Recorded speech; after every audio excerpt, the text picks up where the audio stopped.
علیہ الصلاۃ والسلام الله ډیر لوی بادشاہي ورکړي د بحر بر پیغمبر دی جنات پکې وو زمکې زناور پکې وو یو ورځ رب العالمین تویز دی له د روټۍ انتظام کوم د خپل وس مطابق نن دې مخلوق له ډوډۍ رب العالمین ورته اجازت ورکو سلیمان علیہ السلام خلق ولېږو خوارې کړل وی د دې دریابونو په غاړه درستخوانونه ولګول تیاری وشول او غلی را جمع کېدلې دنیا شي غله جمع شوله چې د خوراک ټیم راغی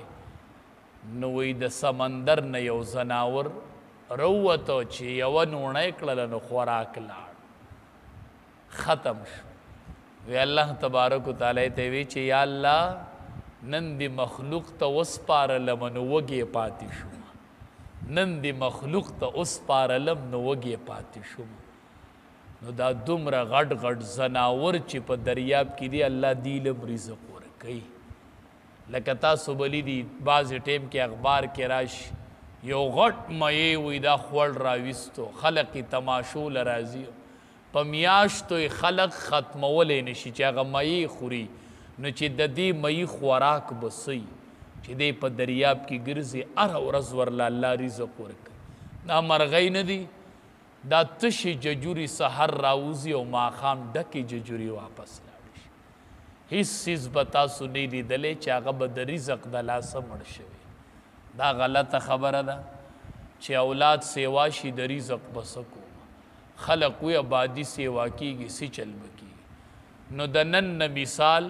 50 کاله مخکې آبادي څومره کمه وه اوس څومره ډیره د ټولو خلقو ته پوره کیږي بیا به 50 کاله پس د دینم ډیرې او دار څه به ورته الله پوره کوي د دې فکر مه کوه او په دې هسې ځان له مازغه مه خرابوه وما من دابة فی الارض الا علی الله رزقها شکر دی چې الله تبارک وتعالی رزق د بنده په لاس کې نه دی ګرځولی کنې ډېر بندیان داسې شته دی چې په چای نوڼۍ سود نه کېږي د لوږې د لاسه به ډېر شي خلک وجلی او کو دا رزق د بنده په لاس کې وي خو شکر دی چې د دې ذمهداري الله اغوستې ده یو لوی ذات دی او هغه ټول مخلوق ته رزق ورکوي وما من دابة فی الارض الا علی الله رزقها وَيَعْلَمُ مُسْتَقَرَّهَا وَمُسْتَوْدَعَهَا او الله ته علم دی د دې په مستقر او په مستودع د ارشي په مستقر او په مستودع الله ته علم دی مستقر د استوګنې ځای ته وایي نو علما وایي مراد د مستقر نه جنت یا دوزخ دی الله ته د مستقر معلوم دی حقیقی د استوګنې ځای ورته د ارچا معلوم دی چې دی به په جنت کې اوسي او دی به په دوزخ کې اوسي او د مستقر نه مراد د قبر حالت ته د برزخ زندگی ده نو الله ته دغه معلوم دی د جنت او د دوزخ ځای ورته معلوم دی او د قبر زندگی ورته هم